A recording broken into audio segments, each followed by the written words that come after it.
What's good, everybody? It's your boy, O'Shea Duke Jackson, back at it again with another episode of the Celebrity Junk. Guys, I want to talk to you about the Nick Cannon situation. I want to talk to you, brothers and sisters, about that because this bothers me. Okay, it really does. I won't be dragging anybody or calling anybody a bum today, but I am bothered. I'm hurt that the brother has taken this approach. Not disappointed, but I'm hurt. And I definitely know why he had to do it. But the one other thing that I'm hurt from all the people who in the black community are giving him a backlash. Guys are calling him a broken buck. He's been buck broken. And that's very low for what you could say to a man like him. And I understand the situation for what happened with him and the Jewish or Semitic community. But Nick Cannon has been on an apology tour because of that. He's been reading a lot of literature. He's been on his Instagram. He's been apologizing. And people are clowning him, okay? Now, I want to talk about Zimbabwe at the same time I'm talking about Nick Cannon. Now, Nick Cannon and Zimbabwe are very similar. They stood up for the truth that they were talking about. Much of what they were saying was true. It just was offensive to some people. Just like Zimbabwe, what they did was, many people thought that was right, because what Zimbabwe did was they kicked out white people who had stole their stuff without compensation, which was the right thing to do. The United States put sanctions on Zimbabwe for that, which literally destroyed the country, and they blame Robert Mugabe for it. All right? People are out here calling Zimbabwe derogatory names because they have now agreed to pay the farmers restitution as far as $3.5 billion. But what other choice did they have? Okay? What other choice did they have? The African Union isn't going to support them. Black people abroad isn't going to support them. All they're going to do is run their mouth. And when I look at Nick Cannon, I look at a guy who's come to the terms that the black community don't got my back. And I need to do what's best for me. So I'm going to keep apologizing. I'm going to try to get back in good with the people that I know that I can get money with. I know they can elevate my career. And I don't care if blacks are going to be talking about me. I need to support myself, right? And for those people who are critics of blacks like Nick Cannon, who go on the apology tour, they try to stand up for something and then they end up getting broken spirits. Same thing with Zimbabwe. They stand for something, they end up being broken. The people that talk about them the most, you work for whites. You won't even say the same thing that you want Nick Cannon to say at your job. Some of you work for the Jewish community. Some of you are in relationships with somebody else, romantically or have friends. But as hypocritical as you may be for calling somebody buck broken when the white man signs your paycheck, all right, you don't create your own. You have to be on break and back to work by a certain time, or he gonna fire you. Nick Cannon is doing what anybody that's doing that doesn't have the support, even though he's right. And see, if Nick Cannon would have used his podcast, I'm pretty sure he's thinking about it now. If I would have used my podcast to just stay in the industry and not do a Nick Cannon's class to try to appeal to the pro-black audience, I still have my job.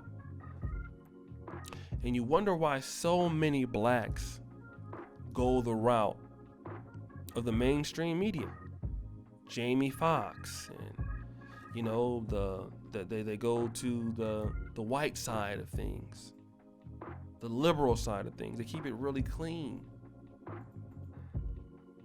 They don't do anything for blacks because they know if something happens to me, I'm not going to get the support. There's no businesses to hire me, or there's not much to get. There's not much to offer me in the black community. So why should I stick up for them? They're not gonna stick up for me. All they're gonna do is they're gonna talk trash and criticize me and say things. But but do you know what though? To a certain degree, he's right. None of us are gonna support Nick Cannon outside of what we're talking about.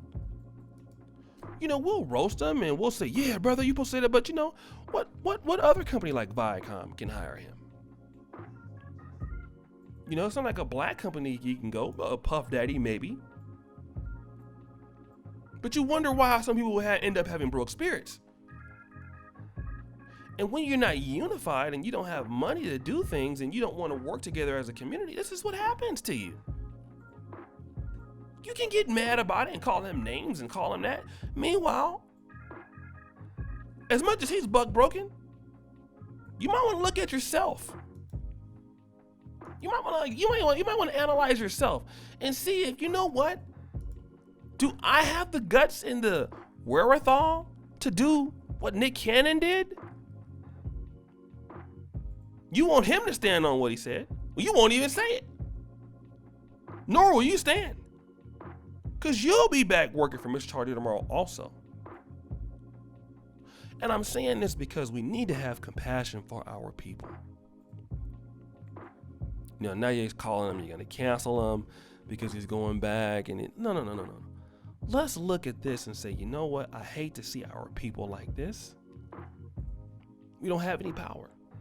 Let's work together to give our people power. Because Nick Cannon is a wake-up call. What's happening to Zimbabwe is a wake-up call, family. It is, the whole thing is give our people power. Somebody in Nigeria, somebody in that black America say, Nick, you know what? Don't worry. Come over here and produce that show over here in Accra, Ghana. We got you. No problem. And we're going to pay you more. You know? You don't need Viacom. Don't even worry about it. We got you over here on the continent. Some African American that has connections there, or some African American that's there in America, some African, anybody. We got to work together. We have to bring our people together. All of our people got to come together. African Americans, as a group, as much as we can agree on things, and the diaspora, we got to unite, because I'm telling you what, everybody unites against us, and they leave our people defenseless all the time, man. You know, it make you want to cry. The sisters also, they have to, you know, be relegated to doing certain things. I know Tyra Banks was excited that she was the first black woman that's going to host this show. And was excited about that. I'm like, boo, why are you excited about being the first ever black host on this white show? You've been in the game. You're almost like 50 years old. And this is the, you know, Dance with the Stars. And this is the first, you're excited to be the first black host of this? You're worth $90 million. Like, you don't need them. Go do your own thing. We gotta stop selling for breadcrumbs, man. We have too much talent, too much money in the black America, in the black diaspora for real. We don't need them. Why do we have such a mental block? Like, what are we talking about? We can elevate our own people. And even if we don't have all the money up front, so what? We'll get there. If we keep elevating our own people, we're gonna get there. And we will get there real soon, as long as we can work together. And guys, I know I'm a little bit long-winded today, but you know what? I appreciate you for listening. It's your boy O'Shea Duke Jackson, back at it again with another episode of The Celebrity Junk. I really appreciate you. Subscribe, hit the bell to the channel. Let me know that you guys have listened to the content. Check out the Patreon, the first comment to the top. Check me out on the Black Men Are Perfect shirt. I really thank you for that. And as you know, brothers and sisters, the buffoonery remains at all-time high. I'm out.